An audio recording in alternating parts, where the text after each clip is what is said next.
Hello and welcome along to another episode of Leeds United Latest here on the West Yorkshire Football Show with myself, Stephen Brown, and joining me as ever, Mr. Jason Booker. If you watch it along live, get your comments in, like the video, get subscribed to the channel, and if you're watching us again later as well, drop your comments on what we've discussed there as well. Well, the transfer window, it's approaching its end, only a few days left now, Jay, till it slams shut, and a lot of drama and shenanigans going on with a certain Mr. Jørgen Strand Larsen. It appeared to be completely done. So I think it was Wednesday morning or yesterday morning. I very quickly, I kind of woke up in the morning. I'm like looking at my phone going, have we signed him? Have we signed him? And then it's like, deal agreed with Crystal Palace. Dropped it in the group. Thought, well, that's it. And then last night, all of a sudden, reports start to break that actually it's not clear cut. The fact that Palace may not pay the fee thought to be 45 million with add-ons, taking it up to 50. Some reports of even 55 million pounds. Can you believe it or not? Staggering stuff. And then all of a sudden it was like, oh, a Leeds back in the mix. So we're not absolutely clear. I do want to just throw up this tweet that's come on. This is from Tom Colomos, that I believe is a Daily Mail journalist. Close to Wolves. Wolves currently adamant that if no club reaches their 45 million valuation of Larsen, he will stay. As it stands, they have no plans to accept lower fee, even if it has an impact on their ability to recruit in the window. Now, Jay, there's a few bits to kind of scratch your head at with this. A couple of things that don't make a lot of sense to me. We were having a little chat before we came on live about it. What are you thinking with this one? Because it feels like, the okie-dokie, we're in, we're out. We don't really know where we're at the minute. What's your gut telling you about how this deal is going to play out? Well, Romano went with it, didn't he? He went with the here we go. So it must have been close. Basically all he does is really filter the info from the club. So there must have been an understanding at some point, I'm guessing, from a Crystal Palace perspective, that it was done. And we were what were the fee at? 50 million, I think, is what was then reported on that. And I can only assume that what was then reported was incorrect, that it actually wasn't 50 million that Crystal Palace thought they were paying, and it wasn't agreed with. Well, that there's somewhere in the middle of that. Maybe it's the way that 50 million's made up, where it's paid, how quickly it's paid, whatever. I'm guessing that Palace, we've been saying before we came on, this relegation release clause that we all know that is in Strand Larsen's contract, should they go down, that's the only reason he's leaving in January. The only reason. Because if they let it get to the end of the summer, they've got no choice. There'll be a figure that's involved. So it has to be there. It can't be that. I mean, we were saying before, it can't be any more than 30. I struggle to believe it's any more than 25. Yeah. Because in what world would Strand Larsen agree to that? Like, it's his contract. He signed in. He's tied in for 5 years. But if they go down, and he knew at the time they probably were gonna, there has to be a get out of jail free card for him, really, which allows clubs to be attracted to him. Because otherwise, he gets stuck in the Championship. Yeah. So I just struggle to believe it's any more than 30. So let's just say, for instance, it's 30 million on the top end of it. That then puts whoever's buying him in a position where they're paying X amount more to buy him 5 months early, and that then doesn't make, it becomes at a value where it just doesn't make sense. Yeah. 50, 55 million, 25 million for 5 months of a player that has scored 2 goals this season. I do like him and I want him. Had a good season last season, but he's still got loads to prove. I don't get it. I was happy arguing the point that it was worth 35 million. 35, 40 million tops, absolute tops. I was happy arguing that because of the depreciation in the value from what Newcastle were prepared to pay only a few months ago as well. They were prepared to pay 65 million for him. So I can make my peace at 35, 40 million. But once you start creeping up past that, it just makes no sense from Wolves' perspective, in my opinion. No, I think it's absolutely bonkers. I mean, the Wolves digging in their heels as well, if that's what they're doing. It could be bravado before the window closes, just to see what they can rinse out of the clubs. But there's a lot of moving parts to this, Jay, that I'm scratching my head at. I mean, the fact that the Mateta deal, it all seems to kind of ride on what's happening with Mateta. Now, we know that Palace have agreed the deal to sign the Aston Villa youngster. They're getting him on loan and there's going to be a fee. Yeah. But then Mateta, it's like, just from purely point of view of, you had all that drama with Forest and Palace in the summer. Palace are only 2 points ahead of Nottingham Forest on a stinking run. Could be very easily dragged into the relegation zone. Why would you sell your having not as great a season or what? Why would you sell an asset like that to a team that's 2 points behind you, who's hot on your heels? And I'm just like, what planet does that make sense from? I'm trying to get my head around that going, I mean, look, then if they think, well, we're getting rid of Mateta, they're willing to pay us a huge fee, and look, we can get Strand Larsen in, who's going to be committed and everything. But like you say, Strand Larsen's not had the best of the season.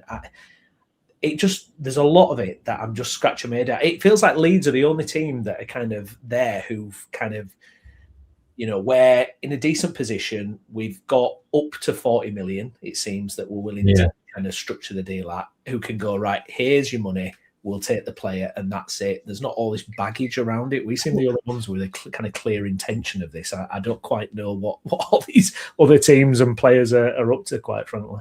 I agree. I think we're dealing with it very sensibly. I think we've seen an opportunity that's come up. The way that I've kind of put this is, I think we're getting a player like Strand Larsen 2 years early. I don't think we would be in the market realistically in the summer to go and attract a player like Strand Larsen this summer coming, maybe even the summer after. It takes time to establish yourself as a Premier League team, but because of the circumstances, because of where Wolves find themselves, and then other clubs not being interested, Newcastle, Villa, and some of these others have gone for other targets or don't need anybody anymore.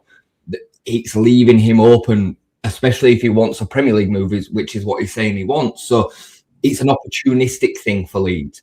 But this situation with Palace and Forest and Mateta being thrown in, it makes no sense. It literally makes no sense at all. Mateta's got 18 months on his contract. He's a top player. I really like him. We were talking about him at the beginning of the season. We all said to Lou he should be the one that Newcastle should really go for before they signed Voltemada, and they were obviously interested in Strand Larsen. Mateta's I just think he's class. He's absolute class. You'd be better for Palace saying, look, you're not going. That's it. You stay until the summer. We'll let you go in the summer for 10 million less than what we want as valuation at 40 million. Somebody's getting a steal at 30 million to take him out of his contract 12 months early. They're getting a steal because, like I say, it's class. It doesn't make sense to then just think, right, okay, we're just going to take the 40 million now, give him to Forest, who probably would stay up on the back of that signing, by the way, because he is that kind of catalyst. And then weaken Palace. You bring Strand Larsen in, who you don't know if he's going to hit the ground running. He's barely even played. It's a risk for Leeds, but it's less of a risk for Leeds because we have more striking options. Yeah. If Strand Larsen doesn't hit the ground running, they've got Nketiah, who's always injured, and Uche, who's always injured. So, and Palace are sinking fast. Yeah, it makes no sense selling him to Forest. Zero sense. I can't believe it. I'm scratching my head going, what are they up to now? It's been reported that AC Milan have struck up some kind of agreement, but from Mateta, is it? Yeah, but do you remember in the summer when we were off? Was it Kristovic at Lecce? Yeah, There's a lot of Italian journals coming out, and it's like it was all pretty much nothing. Yeah. So I'm not quite trusting those sources on that one, but we'll wait and see.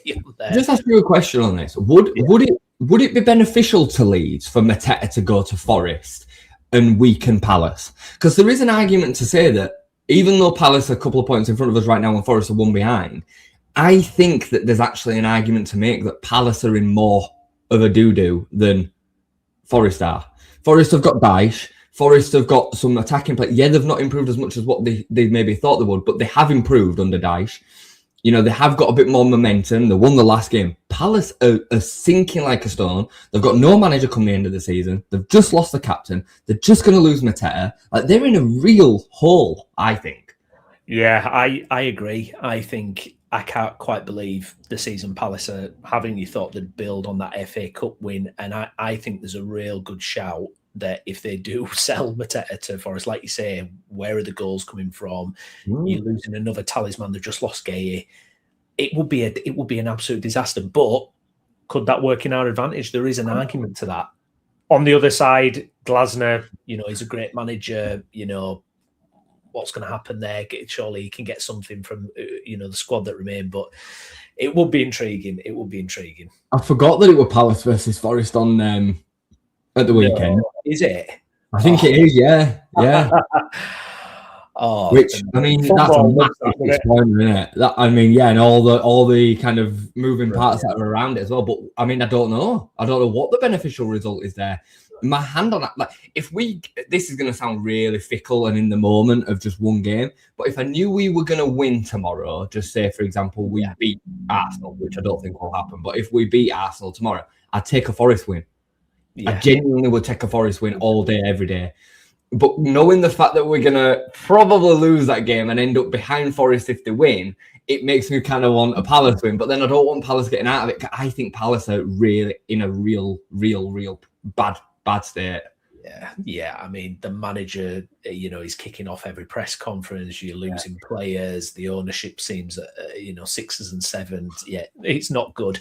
Just playing devil's advocate, Jay, if you're Strand Larsen and you're looking at your options, I mean, how much impact does the player have in this? How much say does the player have? Because if you're looking at the two clubs, like everything we're saying about Palace there compared to us, but because Palace are established, European football, won the FA Cup, are they still much of a preferable option than joining Leeds United at the moment? Or, the fact that, the agent and the Norwegian league and all that stuff. I mean, if you're Strand Larsen, I mean, which kind of side would you be leaning towards? I mean, we're biased, obviously, but... Yeah, I genuinely think it's a great question. The player is ultimately the be-all and end-all. The player will go where the player wants, in my opinion. I think wherever he ends up going will be the deal that he will have preference. I would believe. Because if he was banging to the door for Leeds, I think Leeds would stump up the extra 5 million. They'd find it or they'd do something. I can't believe that Pirro's not getting brought into this equation of this conversation with Wolves. Genuinely, like, Pirro would be perfect for Wolves next season, like in the Championship. Why is that not being factored into this deal? I don't know. Maybe Wolves just don't want him. It's hard to say, but it's real difficult because I think he has more opportunity to start games at Palace, which is crazy. Because I know what Daniel Farke's like. I know that Okafor and Mateta are still going to play games. Strand Larsen doesn't come in and just start. I don't believe that. I think it'll take him time. But then Palace have got the manager that you're signing for isn't going to be the manager that you're playing for come the summer. Who knows? Like, the manager might not want you. Then they've got the fact that they're a sinking ship. They're on a horrendous form. You look at Leeds and the way that we're playing, and the fact that we've lost one game in 10, that would mean a lot to a striker. And the fact that also he knows he's going to get chances in this team. We create a lot of chances. We play two up front most weeks now as well. So you'd think that there'll be opportunities for him to get in. Mateta and Calvert-Lewin are both injury prone. So there's pros and cons to both. European football for Palace, they're established. All these kind of things do matter as well. I think there's more money probably on offer at Palace. Yeah. And I also think there is London. And for a lot of foreign players, it does make a difference. He will have a lot of associates, friends, other players that are playing for other London clubs. That it matters. It does matter. Yeah. So, no, that is a big factor. I always remember an interview with Manor Solomon, and he kind of, having to move from London to Leeds, it made it sound like it was like going to the dark ages or something. It was like, I have to go up north and I have to, it's like, and then that London factor is absolutely huge, definitely.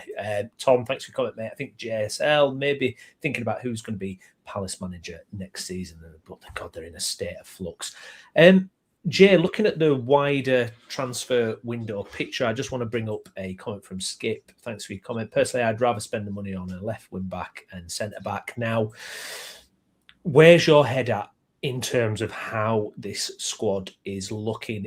There was a lot of kind of rumours going on about a centre back earlier in the window, which just seems to have kind of completely died down at the moment. Are you happy with how, if this is what we've got to go with, let's say it was shutting now and this is the squad, this is what we've got to go at, what would you be thinking about? Would you be happy with it? Is there enough depth in certain areas, or would you like to see something have been done?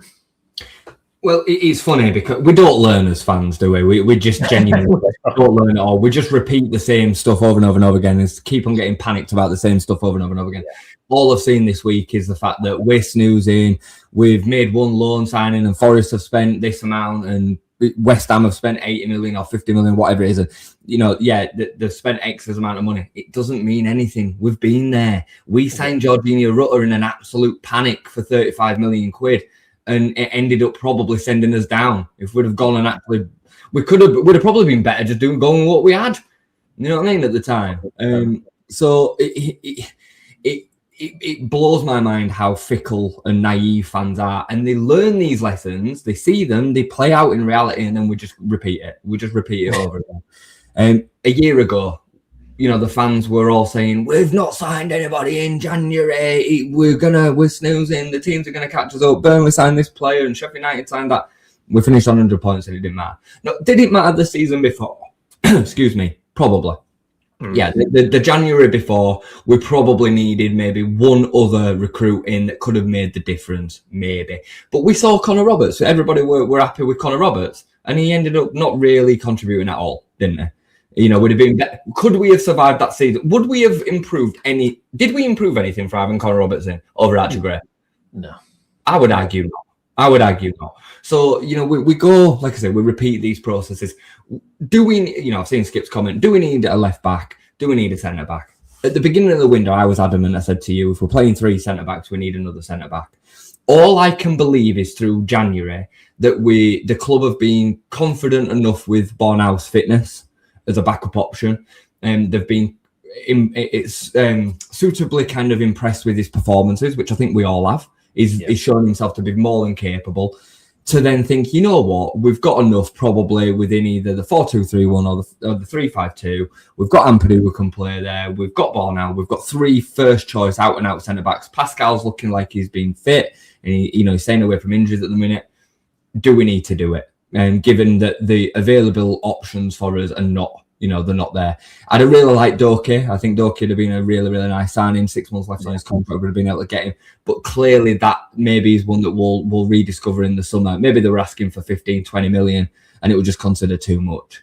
So I'd argue, sorry, I know this is a long way-winded answering this question, but I would argue that the left wing-back position is a real tricky one.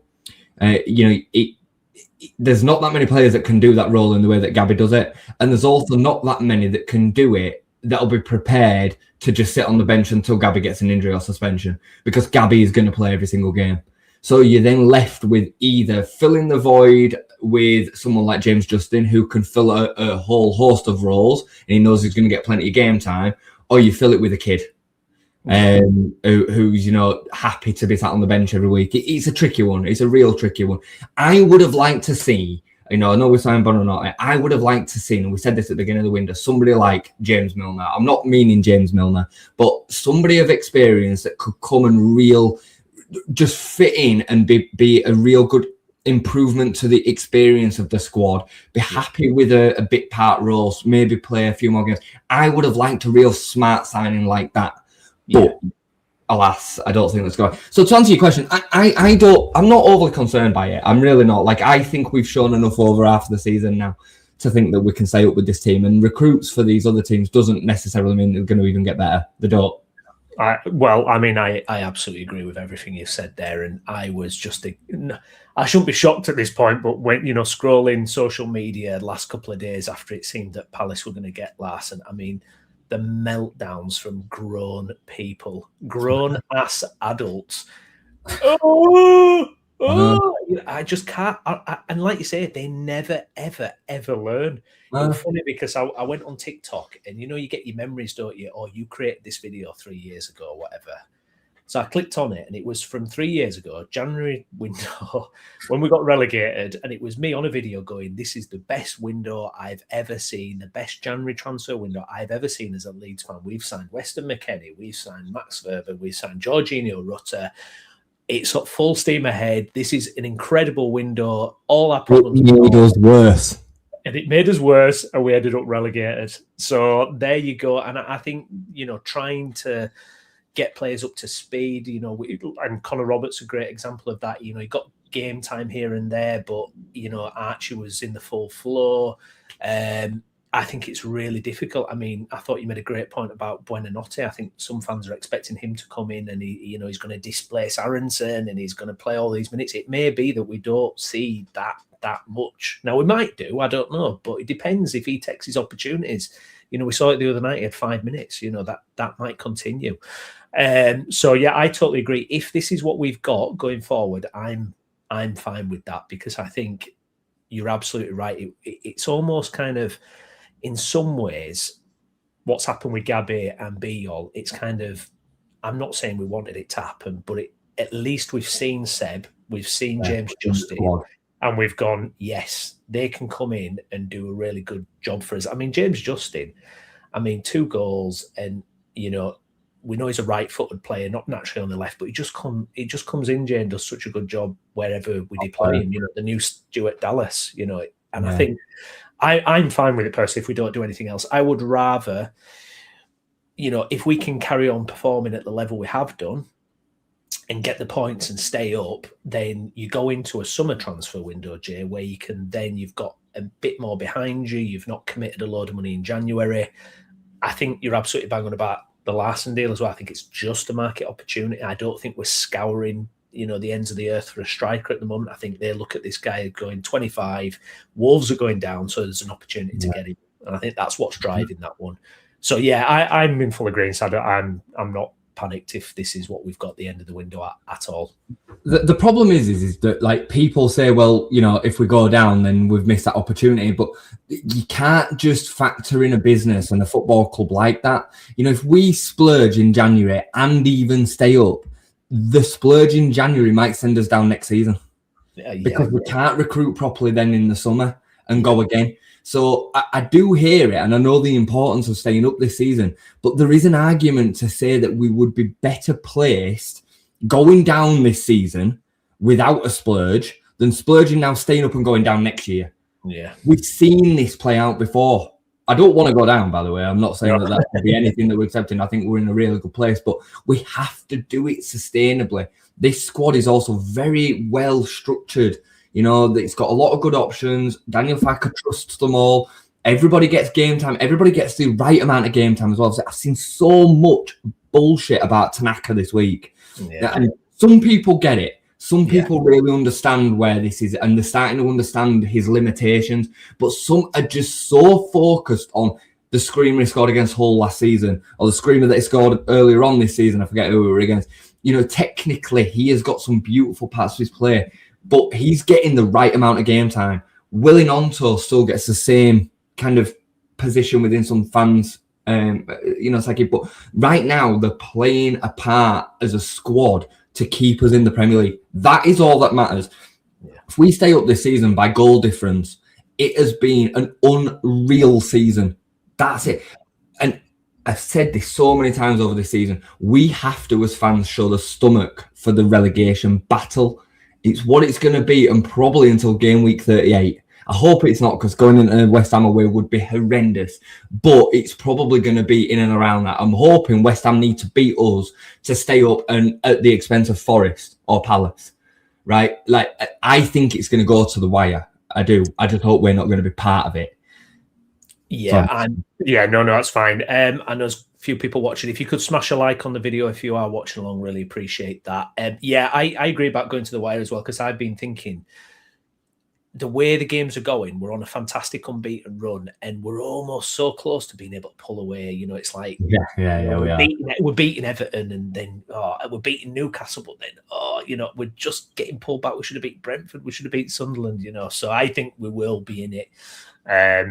You hopefully not till the bitter end, because we know what that final game is. But this run of fixtures that we've got now are going to unfortunately see us in it. It's whether we can then pull away in the next group, because we've got Arsenal, Chelsea away, Villa away, with Forest at home in the middle of it. So, and then we've got Man City at home. That's the next 5 Premier League games: Arsenal, Forest, Chelsea, Villa, Man City at home. We've got Birmingham in the cup in the middle of that. So we have, you know, the likelihood is I think we'll do well to get 4 points out of them 5. Yeah. Yeah. So, I agree. I mean, Chelsea away is nasty. Villa, unbelievable season there. I mean, Man City is Man City. You know, it is what it is. What can you do? let's have a look then. Some other news, Jay. Ethan Ampadu, he's got 18 months left on his contract, and there's rumours now that they're in discussions and having a little chat about extending that. I mean, how important is it to get Ethan Ampadu signed up on a longer deal? Because if it goes to the summer and he's left with a year on his contract, it gets to that kind of uncomfortable. Teams can be a bit cheeky with what they're bidding. Player might hold out for negotiations, and then all of a sudden you're in that sticky situation. I mean, he's captain of the club. I think for me, just a phenomenal asset to the club. The way, I think as a captain as well, I think he's just grown into this role. He's only 25 as well, don't forget. How important is it to get him signed up, do you think, Jay? Or is he someone we have to think, well, there might be suitors in the summer, some difficult decisions coming up, or is he just too valuable to us? I mean, he's massive. We were talking, somebody asked in the chat the other day about irreplaceable players, and Ethan Ampadu is probably the most irreplaceable in the whole squad, just simply because of what he brings from a leadership perspective. I think it's tricky. We've probably let it get a little bit too close, if I'm honest. Yeah, he's not comfortable because even though they're not legally allowed to, his agent will be speaking to other clubs. It's fact. The circle of football, that's the way that it works. So there'll likely be people in Ethan's ear that'll be saying, look, if you wind your contract down at Leeds, we'll sign you at Liverpool on a free transfer. We'll sign you at Villa on a free transfer. We'll sign you at Man. He will have big suitors because of his age, because of his, his experience. Bear in mind how many games Ethan Ampadu's played for somebody that's only 24, 25. He's only still very young. He's hardly ever injured. He's got a real good record of being able to come back. He had a bit out last season. He had a nasty one, didn't he, around November time? But ordinarily, he's been fit. He can play multiple positions as well. He's gifted on both feet. Like, there's so much that other teams would like, and he would be a huge asset to a lot of the Premier League. So we need to get that done ASAP, in my opinion. Get him on 5 years. Make him the highest paid player. You're in that territory for a player like Ethan Ampadu, maybe along with Calvert-Lewin, let's just say, because of his experience and prowess. Essential, mate. Essential. I wouldn't be touching any sort of idea of selling him in the summer unless he's refusing to sign another contract. Then you've got to take what you can get, 20, 25 million. And because it would only be 20, 25 million because he'd only have a year left on his deal. Why you don't let it get down to that. You really need to be selling players at 2 years. Yeah. That's where you need to value. Yeah. 2 years is either signing a new contract to add another 2 or 3 years onto your contract, or we're going to look to sell you at 2 years. Yeah, absolutely. We're going to get to some of your comments. Just very quickly, I saw this. Someone posted this on Twitter. It might be interesting. Little debate to have quickly. Peak Calvin Phillips. So we're talking Marcelo Bielsa, peak Calvin Phillips, or Ethan Ampadu. Who would you be leaning towards? Who did you like more? Who would you prefer in your Leeds team? That's a really tough question. It's a really tough, because recency bias does you in, doesn't it? And Ethan will then just kind of win. I would guess if you were to put a poll in, Ethan will win it because he's a current Leeds player, and recency bias will make you forget just how good Calvin Phillips was. Yeah, Calvin Phillips was a perfect system player for Bielsa. That's the only kind of negative. Whereas I think Ethan's got more to his game. Calvin Phillips' passing range is probably some of the best passing range we've ever seen in a league shirt. Genuinely, there were a period of time where his diags from that DM position were literally top level. I would say, is probably better in the tackle than Ethan, but I think Ethan reads the game better than Calvin did. Yeah, I think Ethan covers across the pitch a bit better, and I think he's, like I say, I think he's more versatile than Calvin was. But it depends. If you were to say to me who was the best number 4 for Bielsa's team, it's Calvin Phillips. Yeah. So if you were saying 2019 Leeds or 2020 Leeds in the Premier League, this version of Ethan Ampadu or that version of Calvin Phillips, I'd take Calvin Phillips. But in this formation, did a Daniel Farke, prime Calvin Phillips or prime Ethan Ampadu, you'd have to have Ethan Ampadu. They are different players, even though they play the same position. Yeah, absolutely. Good stuff. Right, let's get to some of your comments then. Kevin, nice to see you, mate. Hi, Jason and Brownie. Let's have a look. John, I said ages ago, I've got more chance of sharing a personal moment with Cameron Diaz than Leeds have of signing Larsen. Let's hope we do get him, and I hope you get Cameron Diaz as well there, mate, for you as well. Skip, 100% keep him. Tomorrow can't see any other manager getting more out of this team and the squad and staff all focused together. Sporting Journey, welcome along, mate. Good morning, Jason Browney. Yeah, John Ampadu was an incredible signing for us. Chesterton, hopefully Larsen stays and has a relegation on his CV.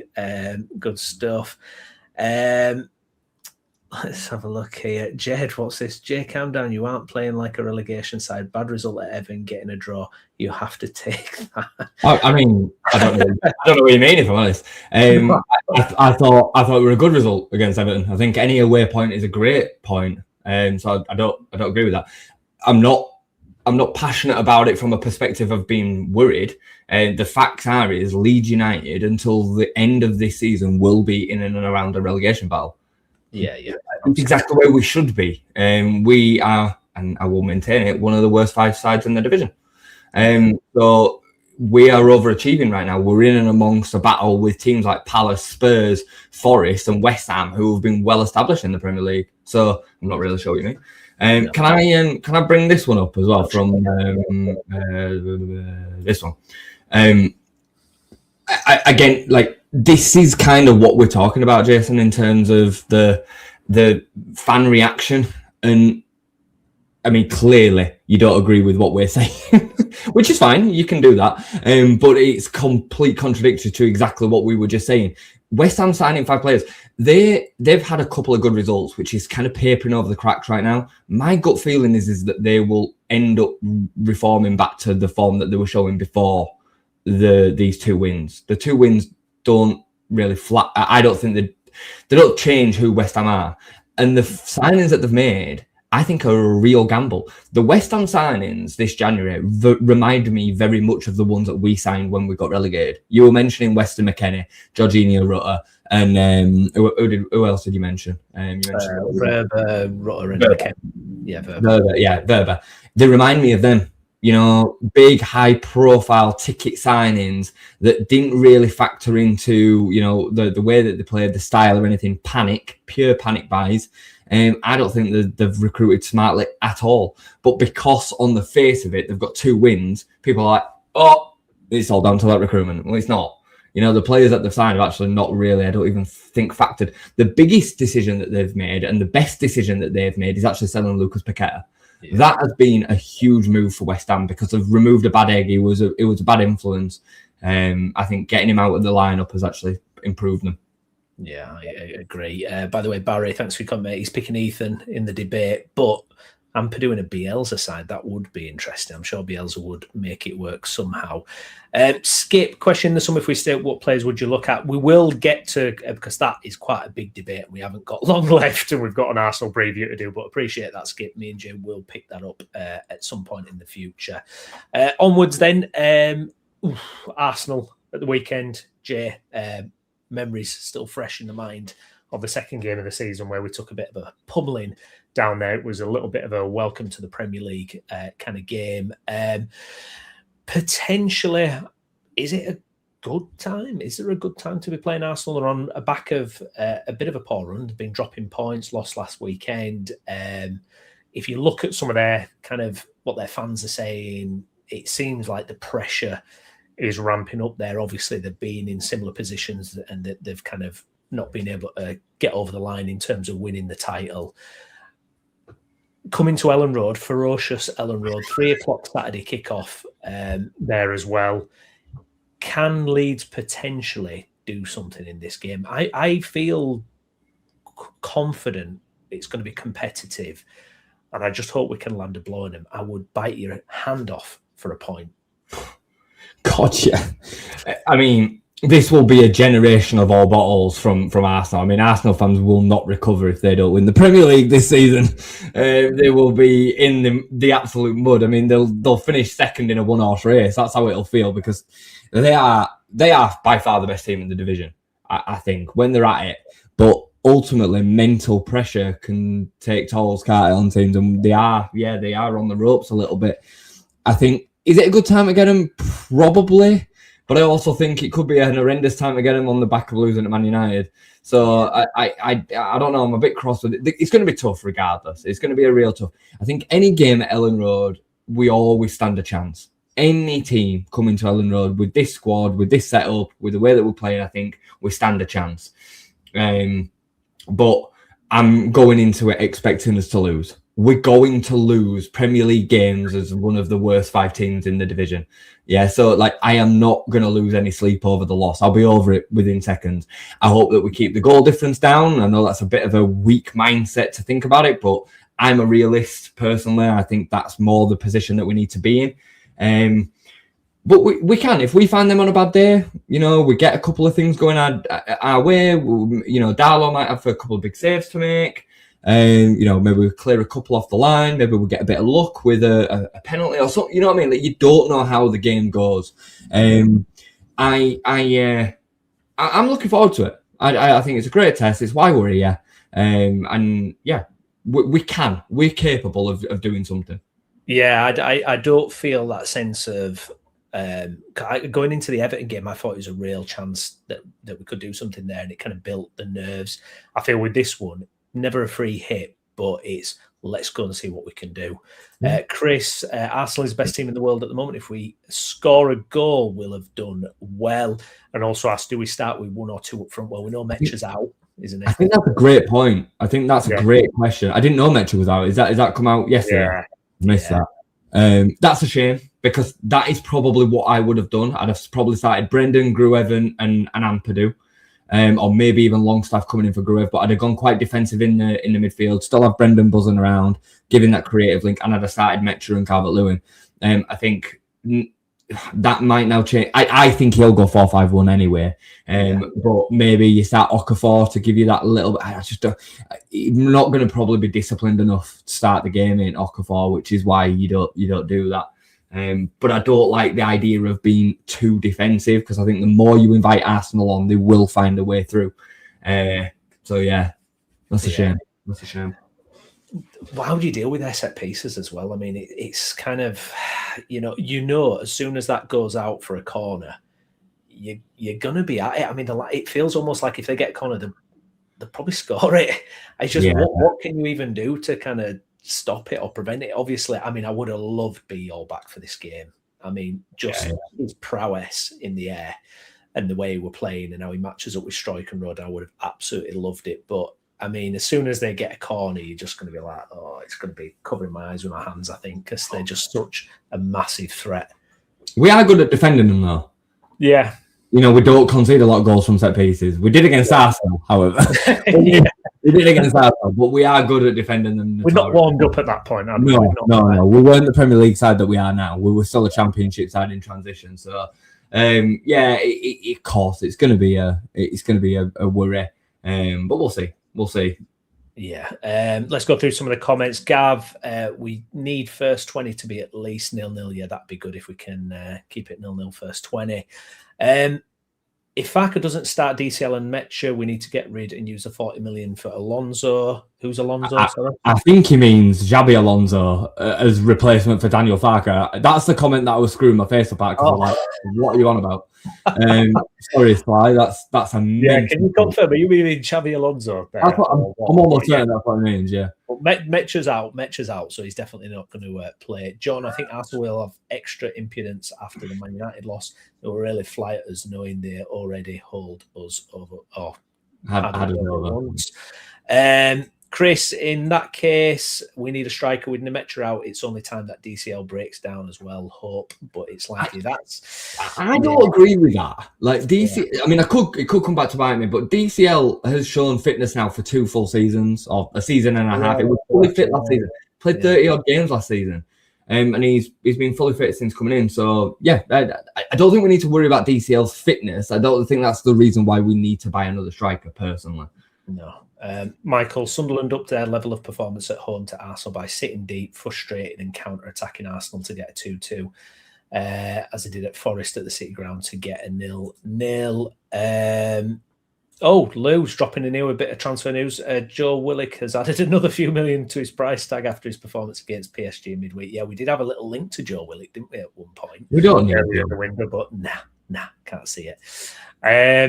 You heard it here first. We are going to beat Arsenal tomorrow. Kev, I thought you were an Everton fan, but fair enough. If you switch allegiance to Leeds, mate, I love it. Fair enough. No, we have got a resident Everton fan that does come in. It's not Kevin though. Oh, is it not? I thought it was Kev. Sorry, Kev, if I've charged you with being an Everton fan. Yes, he did mean yes. The Maestro Xavi comment still stands even with the match. So we should play Metcha up front with an injury sound. Yeah, get the crutches out. Get the crutches out. Oh, good point from here from Michael as well. Great seeing Harry Gray getting his first professional goal for Rotherham in their 2-win home win. Yeah, just a quick comment on Harry Gray as well there, Jay. Did you see the goal? And he won rave reviews as well. So hopefully that continues into a successful loan spell for him. Yeah, we spoke about it last week. It's a tough place to go into, but I think it's a really great kind of breeding ground for him. I think it's a good step up into men's football. It were a real smart goal, peeled off the front post in front of the keeper and a nice little header. I seen the review of his performance a week before. He had a really good first half in building up play. Looks tidy, but he's the level that he should be at. Yeah, that's where I'm at. Like, I think at the minute he's ready for League One men's football. And by the looks of it, it'd have been interesting to see if he could have gone into City. You know, that would have been nice. But I understand why he's ended up at Rotherham. Rotherham have got nothing to lose, really. You know what I mean? They're needing a bit of inspiration from somewhere, and they can take a risk with a 17-year-old. So good on him, and I hope he keeps on progressing. It's going to be good for him, I think. Yeah, Farke did make a comment in the press conference about developing young players, and he name-checked a few of them as well. So obviously that's back on the focus. That's something you and I have talked about previously. So it's good to know that there is a focus there. And hopefully, you know, drips and drabs, we'll start to see these players. Because it'd be nice to get someone young to come in and fill these spots where you don't want to necessarily go out and spend £15 million on a backup left winger or something, you know. You have to remember as well, it's not all about just filling spots on the pitch and within the squad on a match day. You know, the youngsters do fill in gaps within the first team when first team players are unavailable, or, you know, they're playing 11-a-side games. That is part of development. So if you just flood a squad with too many players, there's not even space for them youngsters within that development either. So when a manager talks about development of young players, it's bigger than just the match day in which we see as fans. If that makes sense, yeah. So we you know, I saw people absolutely slamming them comments. You know, oh, we had Cresswell and we let him out and he didn't play any games. The fact is, they're not good enough to play first team games. You want them to be as fans because we want one of his own, but they're not good enough. Yeah. You know, if Chambers were good enough to be playing, he would play. Archie Gray played because he was good enough. That's it. It's black and white for me. This batch, and you know, they've not been good enough for a long time, and that's something that the club need to do. But before, that's earlier work. You know. Yeah, indeed. Good stuff. Just a quick comment about Arsenal then. As an opposition preview, we should touch on them a bit. Do you think they're going to get over the line this season with the Premier League, or do you think it's become kind of part of? You know, some managers, it's almost like, I remember Keegan back in the day, and it was like, some managers just can't get it over the line, can they? Mm-hmm. I mean, I've felt all season that Arsenal were going to do it. I did, but I don't know. I think there's a sneaky suspicion that this Man City side might pip them. I know Villa are only 4 points behind as well, but I don't think they'll have enough. But City are just the winners, aren't they? They've just got winners mentality, and City have got Haaland. Like, Haaland is ultimately the cheat code, isn't it? And he will always score goals. And it has felt outside of set pieces, Arsenal are huffing and puffing at times to score goals. So yeah, I don't know. They still miss that killer striker. You know, Gyökeres has not had a good season, as fans are ridiculing him most weeks. So yeah, if I had to put my money on it, I'd probably say City. Yeah. There you go. And as Kev says here, no Brownie, they are bottle jobs. Absolutely. Well, Michael, with a quick Jack Harrison update as well. That's worth mentioning. Nobody knew that they needed. Yeah, decent debut for Fiorentina. Listen, let's hope that continues and they stump up a bit of cash in the summer. That will be the position. What's the obligate? What's the new 10 million quid. Right. Okay. Yeah. 10 million euro. 10 million euros. Lovely. Fantastic. Right. I want to thank everyone who's got involved this morning. Really enjoyed that. Please, if you've not done so already, do put a like on the video. If you're watching this again later, get your comments in as well. And please do subscribe to the channel and share the video as well. Much appreciated. Myself and Jay will be back Sunday to give our thoughts on the Arsenal game. So do hit the notification bell so you don't miss our take on that home match against the Gunners. We'll be back then. But I've been Stephen Brown. With me has been Jason Booker. Jason, thank you very much, mate. Thank you, mate. And we will see you again soon. Thanks for watching. Bye-bye.